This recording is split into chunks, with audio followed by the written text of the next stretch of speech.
This is Where We Live on Connecticut Public Radio. I'm Lucy Nalpathanchel, broadcasting remotely. These days, anxiety and fear linger longer than we'd like. How are you searching for relief? Writing can be cathartic.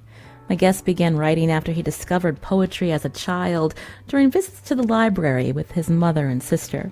Now, Jericho Brown is a creative writing professor at Emory University in Atlanta, and this week he was awarded the Pulitzer Prize for poetry for his collection called The Tradition. Brown joins Where We Live to talk about his poems, how he challenges the rules of poetry, and his advice for new poets. Have you read The Tradition? It's Brown's third collection of poetry. The Pulitzer Board called it a collection of masterful lyrics that combine delicacy with historical urgency in their loving evocation of bodies vulnerable to hostility and violence. You can join us, 888-720-9677. That's 888-720-WNPR. As always, find us on Facebook and Twitter at Where We Live. Jericho Brown is joining us via Zoom today. Jericho, it's such a pleasure to have you on the show. Thank you so much for having me, Lucy. I really appreciate that. I have to say, I've been reading so much of your work and hearing and listening to you read your poems, watching multiple interviews. I wish we could be in the same room talking, Jericho, but this will have to do. Isn't it something? Aren't you really glad that if we did have to endure something like this, at least we had to endure it after the age of the internet? Right. Exactly. So I guess I'll start off with, when you heard that you won the Pulitzer Prize, what was your reaction? I cried. It's really funny. I had gotten up to use the restroom in the middle of the night, and there had been a text message that came through from my editor, Michael Wiegers, and it said something like pulling for you or rooting for you. And I had actually forgotten the announcement was going to get made that day. I thought it might have been Tuesday or Wednesday, but it was Monday, and I couldn't get back to sleep. And the announcement was made at 3. So from that time, I used the restroom at 3 a.m. to the time that I heard my name, I had been awake. So I felt like a little bit of exhaustion had been lifted, quite literally. You mentioned exhaustion having been lifted, but what did it mean to you? I had mentioned to our listeners at the top that you discovered poetry as a child. You began reading it, writing it, and to hear that you have won the Pulitzer Prize, when you think about all of the poems you have written over these last several years. Well, it's the 70th anniversary of Gwendolyn Brooks having won the prize, and Gwendolyn Brooks was the first Black woman to win the prize for poetry. And so I felt like I was indeed walking in the footsteps of someone whose poems had meant the world to me when I was a kid and continued to mean the world to me in my adulthood. I also felt like I had been given a gift, that my stage had been made a little bit wider. And therefore, I would have a responsibility that I would have to take on. I first learned about the prize when I was in elementary school, when Rita Dove won the prize. And so I understood that it was a big deal because there were life-size photos of Rita Dove in my elementary school, Caddo Heights and Caddo Parish in Louisiana. And I remember thinking, who is this Black lady? And understanding that there was a possibility for me that I didn't understand before. And over the years, then I was a kid, maybe I was 8 or 9 or 10 years old. And over the years, more and more, I began to realize that possibility as my life work. Mm-hmm. In an interview, you said that you hope this Pulitzer will bring you a little more freedom. What do you mean? Well, I just mean that you never know what's sitting. Sometimes you don't know. There are things you're aware of that are sort of sitting on your shoulder. There are things you're aware of that are barriers to you. And you try to remove those barriers as an artist, because in order to make art, you have to be completely free.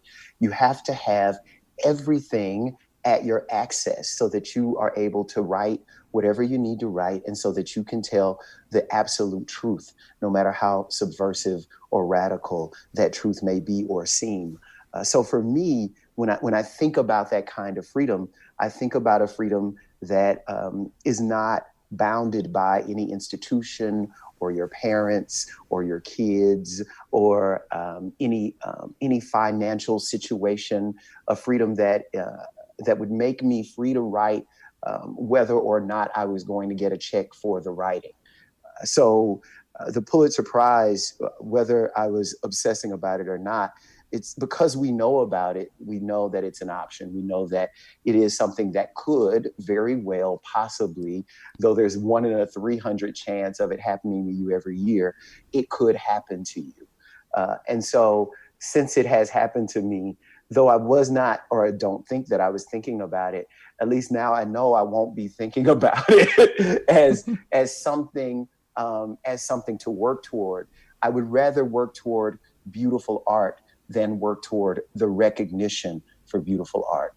I was wondering if you could read one of your poems for us from the tradition. Again, this was the collection that won the Pulitzer Prize for poetry. Could you read Water Lilies? Yeah, I'll read that for you. And I should probably say this book is very much a pastoral book. It's a book interested in the natural world, in our environment. And so many of the poems are indeed about flowers. And I understand that if I call a poem The Water Lilies, we begin to think of Monet. The water lilies. They open in the day and close at night. They are good at appearances. They are white. I judge them, judge the study they make of themselves. Aspirational beings, fake if you ask me.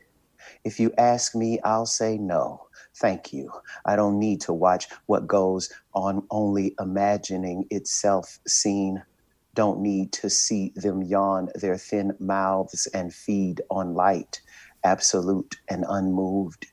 They remind me of Black people who see the movie about slaves and exit saying how they would have fought to whip Legree with his own whip and walked away from the plantation, their eyes raised to the sun without going blind.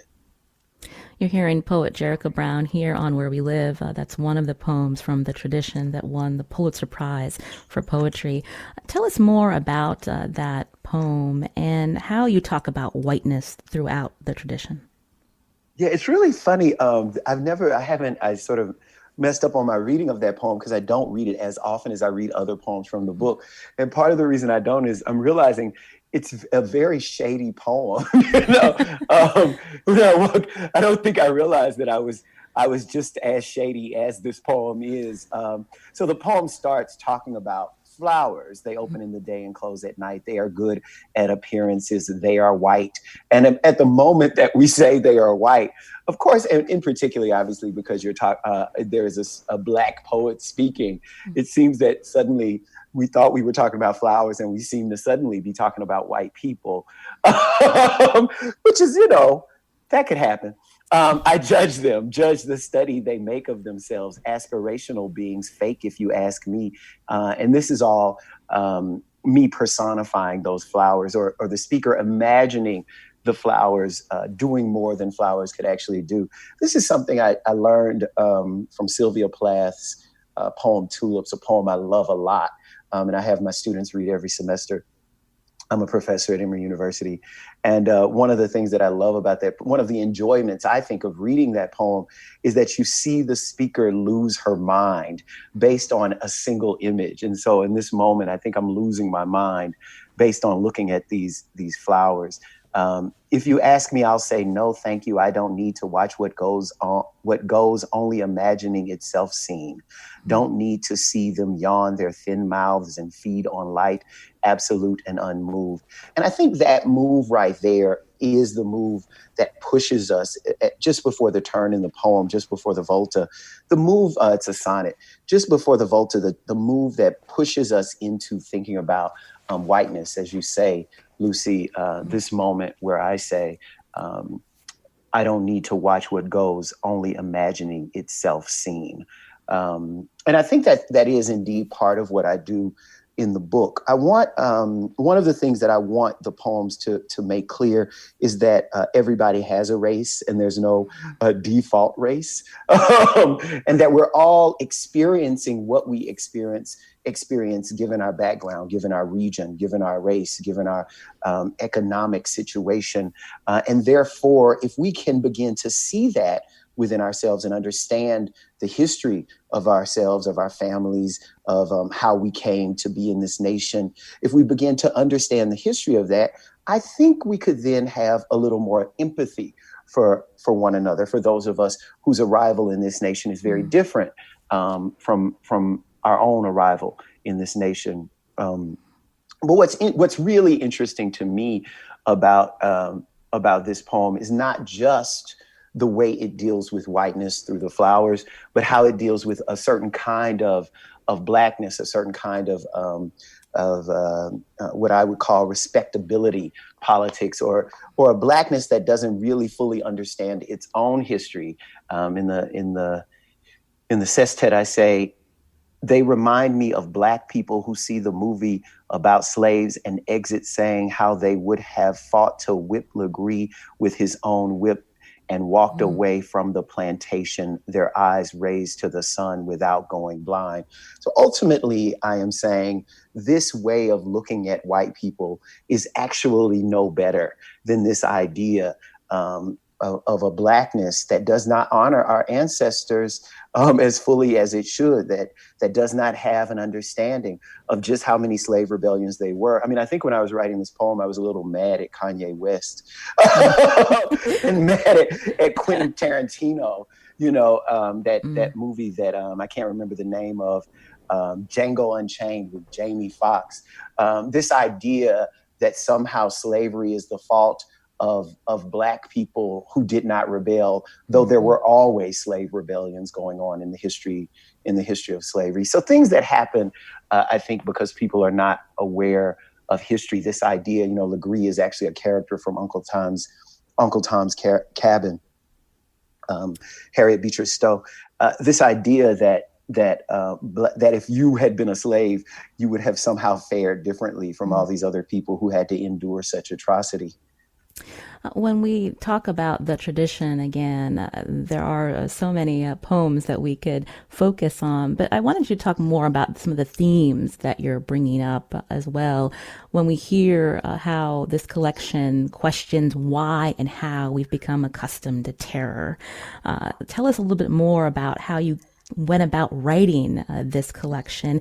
What was going on in the world at the time that you, with yourself, that you took to paper, to your computer, typing these poems?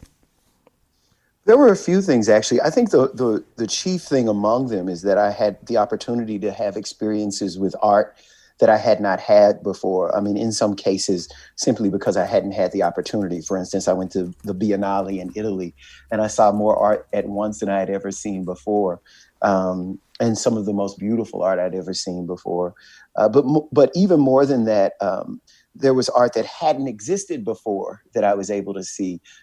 Moonlight by Barry Jenkins, and Claudia Rankine's Citizen. The truth about being an artist, the truth about being a writer is that you want to put yourself in a position where all of the art is as available to you as anything else that you're walking by all day. One of the things that I tell my students is that they want to listen to poetry just as much as they're listening to any other kind of music. I put every song I own on shuffle. And so right after Future and trap music, I might get some gospel music with Yolanda Adams. And then right after that, I can hear Nikki Giovanni reading Ego Tripping. So that's the kind of thing I'm talking about. I want to make art plain, and I want it to be a part of my everyday life. The other thing that happened is that I became, as we all did, it became very clear to me that I was going to have to stop watching certain things on social media because I was getting overwhelmed and terrified by them, in spite of the fact that it was a life that I had understood that I was living. I know what it's like to be thrown across a car by police officers for absolutely no reason whatsoever. That has happened to me. I know what it's like to be followed by police officers in my own driveway that I own. to be asked questions for absolutely no apparent reason. And while I know what that was like, I was not while I know what that's like, I was not prepared for all of the video footage that we were seeing of people being brutalized by police officers, unarmed people, unarmed Black people and brown people being murdered by police officers, the list of people committing suicide supposedly in police custody. But then there being really weird circumstances under which they supposedly committed suicide. A lot of that was coming to me. And I think that's one of the reasons the book began. I was working on my flower bed in front of my house, right in front of the porch. And one of my new neighbors in this neighborhood, I love my neighborhood, they came up to say hello to me. She walked right by me in the driveway and rang the doorbell. And I looked up, and she looked down at me where I was working in the yard, and she said, oh, I was just looking for the man or woman of the house. And I said, well, it's me. And she was immediately and very clearly embarrassed. And I realized in that moment that she could not imagine me. She could imagine me working on someone's flowers, but she couldn't imagine that they were mine. She couldn't imagine that my investment in beauty had reached myself. And that seemed to me very odd, considering the fact that I grew up around Black men who really cared about what their yards looked like and who planted flowers every year. Your father. So I think that, yeah, my dad actually made a living making people's landscaping very beautiful. And my mother, who was a school teacher at one point, later in her life, made a living cleaning people's houses and making them very beautiful, making them smell good. So I was always growing up around the kind of labor that led to beauty, and that labor went into our own home. But it wasn't until later that I realized that other people would not identify me with as someone invested in that same beauty. So that's sort of how those themes began. I am as concerned about the ways in which we are destroying our planet as anyone else would be and should be concerned. But I'm also concerned that we understand that environmental issues do indeed intersect with issues of race, issues of gender, issues of sexuality. So that's some of what was happening. The other thing, I have to be honest and say, that was happening was the Me Too movement. And I felt like in some ways it was very easy of me to talk about race and racism and Blackness and whiteness, but that it would be, I would have to take a different kind of a risk to talk about the fact of my own sexual assault. And the world outside seemed to be calling out to me to be honest about that fact. Was that hard for you to be so personal in these poems? I'm wondering how your family reacted to when they found out about your sexuality, or even as you write and talk about being HIV positive. Well, it's an interesting question. You know, I don't take my parents to work with me and nobody else is expected to, you know, Lucy, when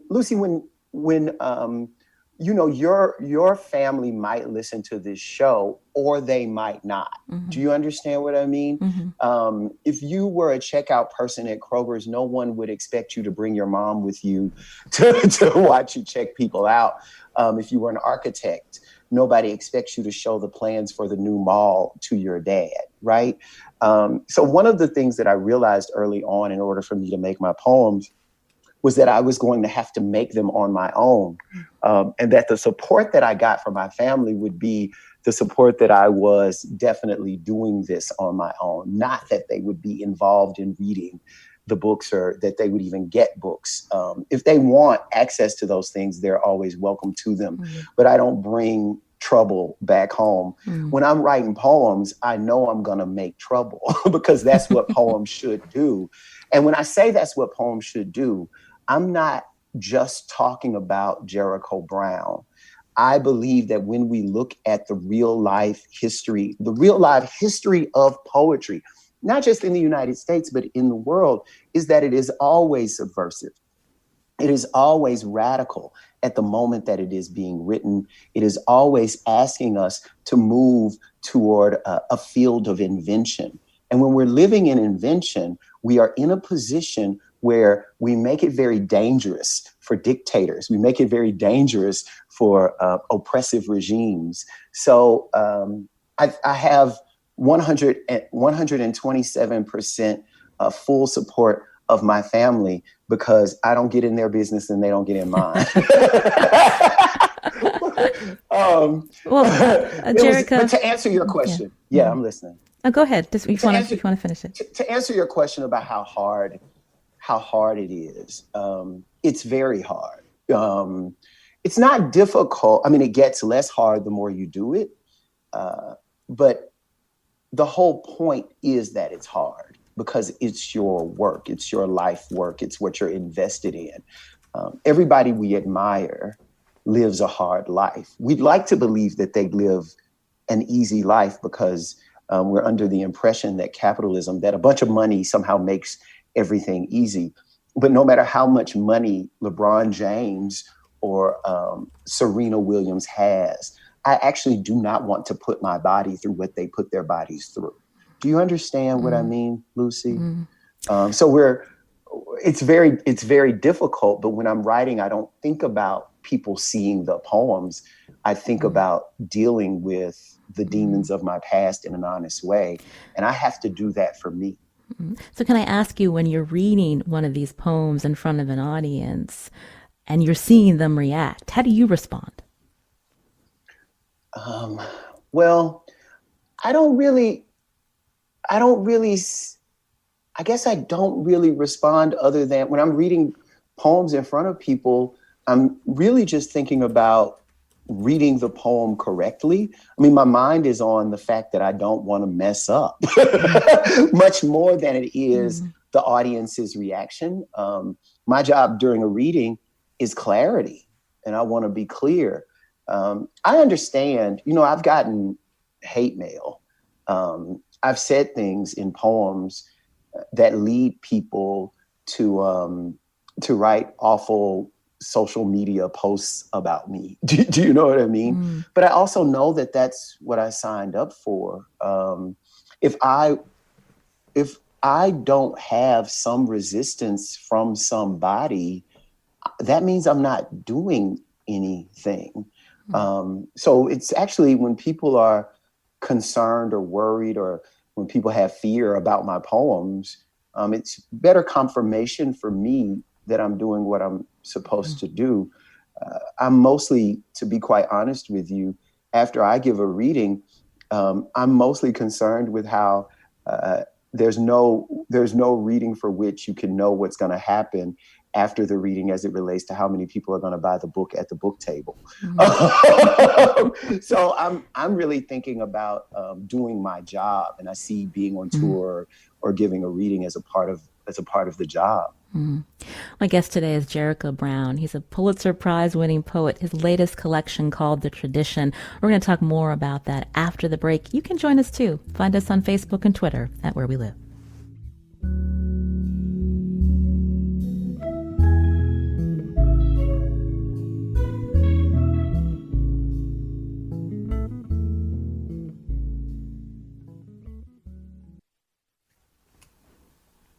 This is Where We Live on Connecticut Public Radio. I'm Lucy Nalpathanchel. My guest today is poet Jericho Brown. The Emory University creative writing professor is the winner of this year's Pulitzer Prize for poetry for his collection called The Tradition. Jericho, I asked you about what it was like to win the Pulitzer, but we're all here in quarantine. What's it like for you, not only winning the Pulitzer, but also the fact that, you can't go on a tour and you can't have conversations with people in person or do your poetry readings? How have you been responding? Well, one of the things that I decided even before I won the prize, I didn't know I was going to win, but I was thinking as I was, like I said, I was 3 a.m. and I was up till 3 p.m. I was thinking, well, if I do win, what am I going to do? Because I can't go party. And I do like to party, Lucy. So I was thinking what I should do is I should do the thing, because if I had won the Pulitzer Prize, I would have enjoyed every dance, every nightclub, every drag show that would have been available to me that night. I mean, I really would have twerked. So, I was thinking if I win, and I was thinking if I had won the Pulitzer Prize, it is definite that the Atlanta Police Department would have very soon found out that I had won the Pulitzer Prize. And so I was thinking to myself, so if that is my response, if I could go out, if I would be so utmost about that, what is the utmost response since I can't go out? And I realized if I win the Pulitzer Prize, my response is going to be more introspection, more meditation, and more gratitude. And that's exactly what I did. When I found out, I came into my living room and I spent the rest of the entire day sort of gazing out of the window into my yard and into these three beautiful crepe myrtles I have in front of my house that I love so much. And I really just thought about where I had come, to be quite honest with you, and how lovely it was to receive such an honor. So I spent a lot of time sitting there, honestly, in tears. We lost our pastor when I was a kid.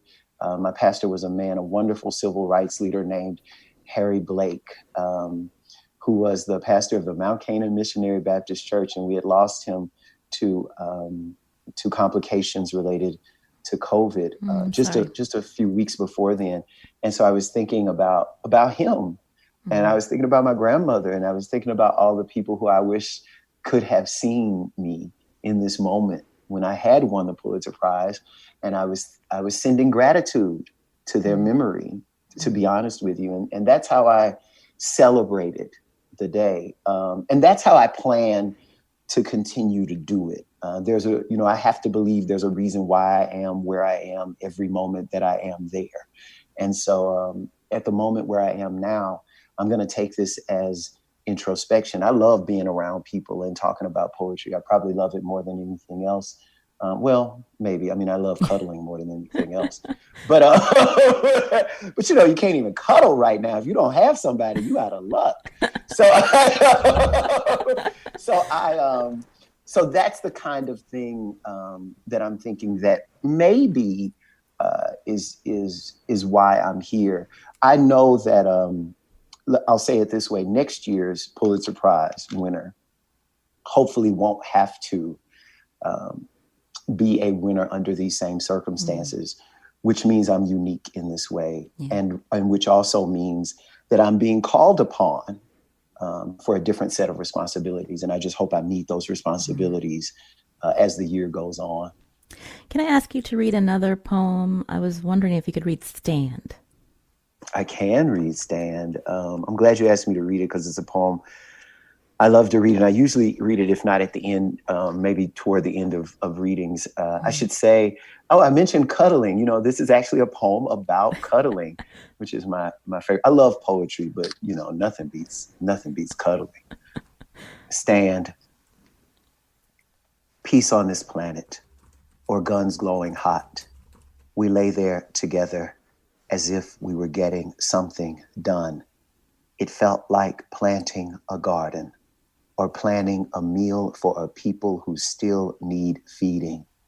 All that touching or barely touching, not saying much, not adding anything. The cushion of it, the skin and occasional sigh, all seemed like work worth mastering. I'm sure somebody died while we made love. Somebody killed somebody Black. I thought then of holding you as a political act. I may as well have held myself. We didn't stand for one thought, didn't do a damn thing. And though you left me, I'm glad we didn't. I wanted to ask you to go back to something you said earlier when we were talking about how you started writing about the tradition and the things happening in the world around us, including the murder of black men by police officers, unarmed black men. We're talking today when another black man has been murdered in February, and we're just now hearing about it, Ahmaud Arbery. How are you thinking about violence and terror? And what do you want people to think about when they're reading these poems? I want people to think about love. I do Mm, think that that's very clearly a poem about this moment. The poem that I just read, it is a poem about us becoming much more aware of what Black people understood was going on, that us widening, right? That the us goes from Black people knowing that this is happening to everyone knowing that this is happening. And I think the next step after the knowledge is love. And the next step, where there is love, there is justice. I am not interested in us watching these things over and over again and being satisfied with the rerun. It's like watching, a 70s TV show. We see the violence go down. Everybody watches the video of the violence go down. And then a few weeks later, we hear no indictment.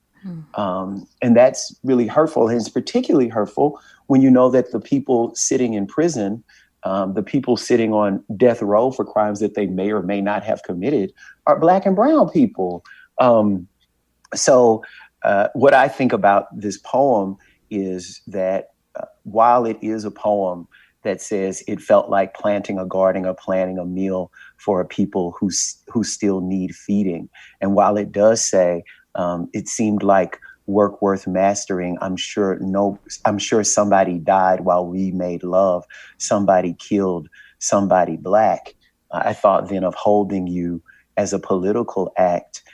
It also does, as it says that, it also says all that touching or barely touching, not saying much, not adding anything, the cushion of it, the skin and occasional sigh, all seemed like work worth mastering.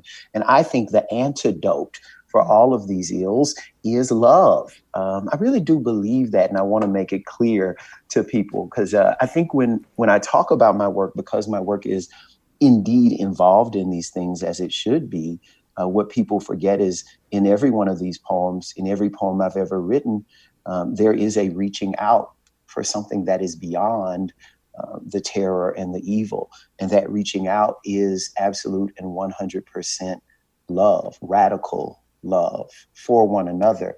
If we have radical love for one another, then we are interested in one another's well-being. And we become much more understanding of the kind of fears people are walking around with, and we want to calm those fears. There's a lot of fear right now with this virus in our communities, also hitting communities of color particularly hard. Talk about the writing process for you right now, and how would you tell people to seek relief in writing? How should they begin? Well, one way to seek relief in writing is to understand that if you're new to it, that means you're not going to be so great at it, and that's okay. One of the things that I always tell my students is anything you do well, you didn't do it well the first time you tried to do it. I ask my kids, who can cook, and my students, I should say, who can cook, and they'll raise their hands. And I'll say, no, who can really cook? Who can cook? Like, if I eat it, you're going to get a ring. And, there's usually just one hand left. And I say, what can you cook? And that person will say something like lasagna. And I'll say, oh, you got a good lasagna on you. And they're like, yeah, I got a good lasagna on me. And I say, what happened the first time you made lasagna? And every time that first lasagna was nasty. Do you understand what I mean? So that first poem that you try to write is going to be nasty, but you have to keep at it, and you have to begin seeing failure as an opportunity. I mean, what I really love about this moment is in my conversations with people, I'm finding that people are trying to do certain kinds of things they never tried to do before. I have a very close friend, Michael Riley, who lives in Florida, who's learning to do a handstand, which is a step-by-step daily process. And I think if we think about step-by-step daily processes, then we can begin to come to writing, thinking not about achieving something like a Pulitzer Prize, but instead thinking about play, thinking, oh, all I have to do is get it down and it could be a good time. What I love about things like rhyme is that rhyme allows us the opportunity to play with sounds in a way that is simply enjoyable. I mean, everyone remembers being a kid and first learning that words rhymed, learning, oh, time, lime, fine, and I would do that when I was a young person. And I would like to see more people try to tap into that, the joy of words simply because they sound good coming together.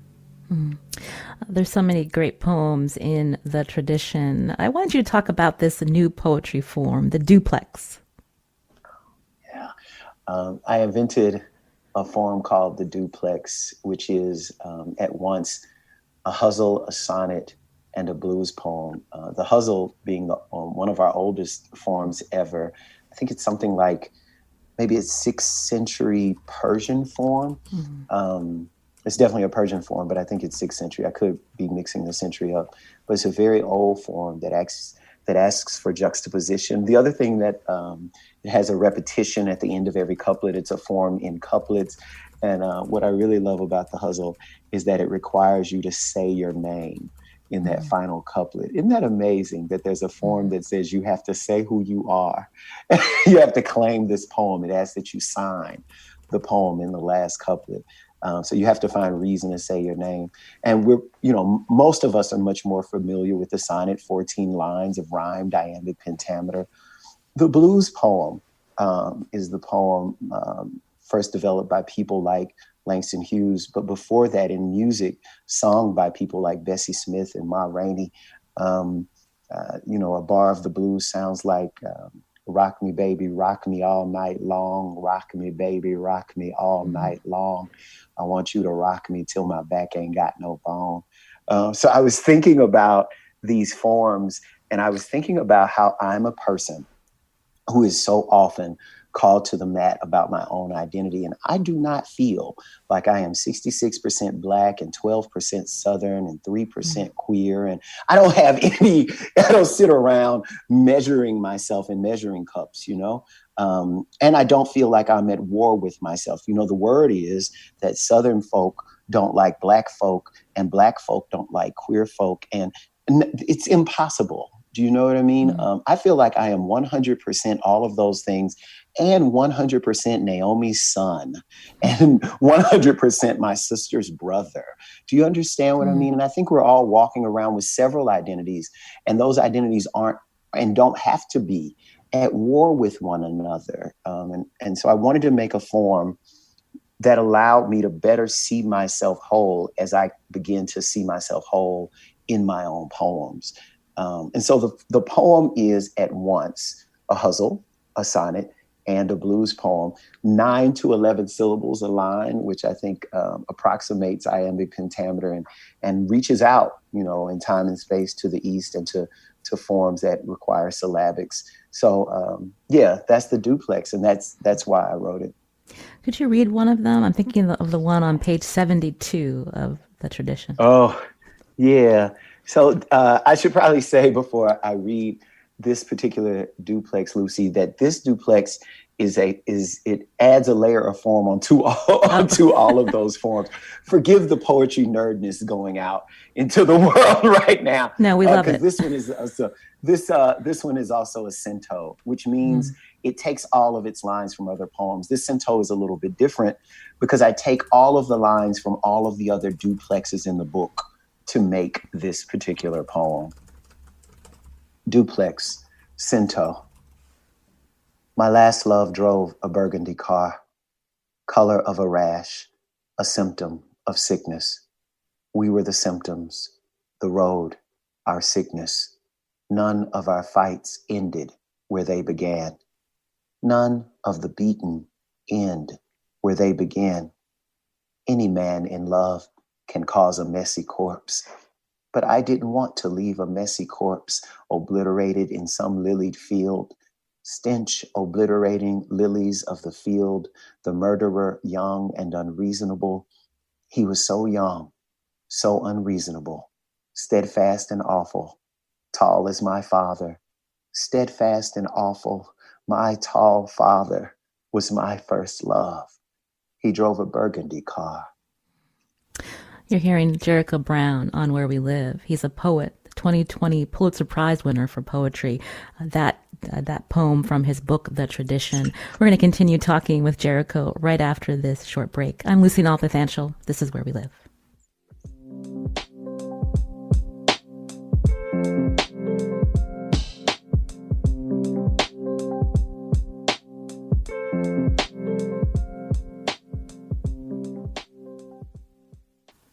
This is Where We Live on Connecticut Public Radio. I'm Lucy Nalpathanchel.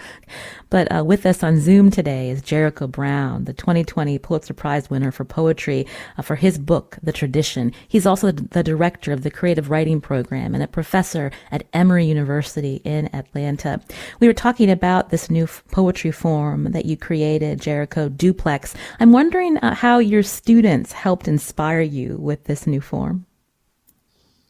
Well, I actually, when I was writing it, I was not thinking. I actually wasn't teaching that semester when I finally got the poems done, and maybe that's why I finally got the poems done. So the first duplexes were written with a different kind of a freedom than what I experienced. Than what I always experienced, because I had some release time that I was making use of to finish this book that we're talking about.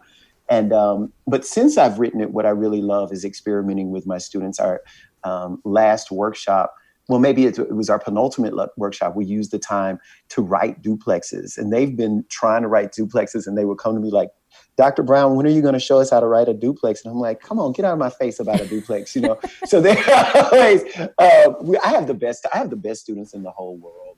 And I can't believe how blessed I am to have the students that I've had. And many of them are wonderful poets at this point in their own right. People like Eloisa as Miss Kua and Wesley Rothman. And so I'm really proud of myself as a teacher, because I'm proud of my students. And my students always push me in ways that I would otherwise not be pushed. I mean, I remain a big reader of poetry, mostly because my students ask me to find things that I otherwise would not look for. I read their poems and I need to give them recommendations of things to read. And I say to myself, I don't know anything like this, because my students are so special and unique and original.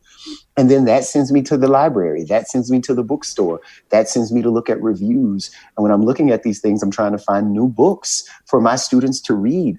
And so they're really the people who keep me invested in contemporary poetry, because as I help them, they help me know what's out there. And as I talk to them about writing, about discipline, about sticking with a daily writing practice, I'm put in a position where I have to do that myself. I'm convicted by them, and they make me a more disciplined person, because I can't ask of them what I'm not willing to give as a poet. So I love my students, and you don't want to ask me about them because I'll talk about them for too long. Really, Lucy, it's really serious. I will start naming names of people you've never seen before.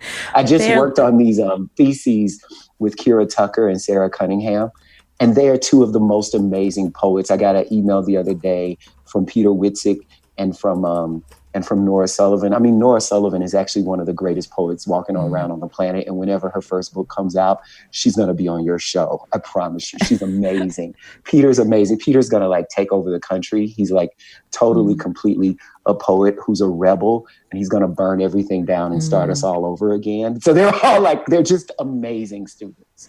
Jericho, we just have a few minutes left, and you mentioned contemporary poetry. How do you recommend that writers make poetry more accessible? Because not everybody, we learn about poetry when we're in school, and some of us continue to be lovers of it. Others, we step away from it. How do you make it more accessible to people? Well, I think one of the ways to make it more accessible actually has to do with us understanding writing as we understand every other art. You know, I meet people all the time who have the nerve to say, I hate poetry. And I'm like, no, you don't. That's a lie. Do you know what I mean? And if you ask those people, oh, you hate poetry, you don't have any poem you like, they will then recite for you The Road Not Taken. Or do you know what I mean? Or they will then recite for you "We Real Cool" by Gwendolyn Brooks. So I think our relationship to poetry has to be similar to our relationship to music. You know, when we listen to music, we don't hear every song, though we pick the radio station, though we made the playlist. But every once in a while, a song comes on, and wherever we're standing becomes our own personal dance floor. Like, oh, that's my song. You know what I mean? So, Lucy, I really think that it has to do with being able to have the experience with poetry that you have with art that you see. You know, you walk around your city or your campus or your world all the time, and there's art everywhere around us, Lucy. But only every once in a while do we see a painting or a sculpture that stops us in our tracks, and we're like, wow. You know, nobody says I hate art. Nobody says I hate music. The expectations for poetry are higher. What we want for poetry, and this is why poets win, what we want from poetry is more than what we want from any other art. And I think what we have to do is we have to learn to put things down if we don't like them and say that's okay and move on to something we do like. I'll tell you this quick story before we end. The way I found a book of poetry I love, a poet I love the poems of A. Van Jordan. And the way that I found a book called Rise, his first book of poetry, is that I used to, when I was very young, go to the bookstore and I would go to the poetry section and I would read the first line or two or three of every book of poetry, the first poem, the first few lines. And if by the second or third line I was not interested, I would put that book back and I would go to the next book, which means the day I found A. Van Jordan's book, I had gone from A all the way to J. And for whatever reason, I got through the first poem. If I get through a first poem, that means I'm going to read that book. I'm trusting that poet at that point. And all your job is to put away what you're not interested in and to continue to look for what you love. It's like, you know, house shopping. Nobody says, I don't like living in a house. But in order to find a house, you got to look at a bunch of houses. Jericho Brown, we just have a couple of minutes. Could you read one more poem for us? I'll read, I think you wanted me to read Bullet Points, right? So I'll read that. And so maybe this will speak to some of what we're seeing today. And I thank you so much, Lucy, I should say, for having me here. Well, thank you. This is poet Jericho Brown. Bullet Points. I will not shoot myself in the head, and I will not shoot myself in the back, and I will not hang myself with a trash bag.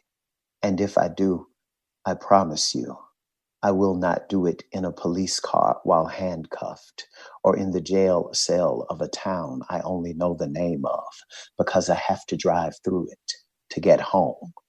Yes, I may be at risk, but I promise you, I trust the maggots who live beneath the floorboards of my house to do what they must to any carcass, more than I trust an officer of the law of the land to shut my eyes like a man of God might, or to cover me with a sheet so clean my mother could have used it to tuck me in.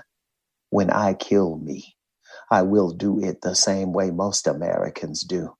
I promise you, cigarette smoke, or a piece of meat on which I choke, or so broke I freeze in one of these winters we keep calling worst. I promise if you hear of me dead anywhere near a cop, then that cop killed me.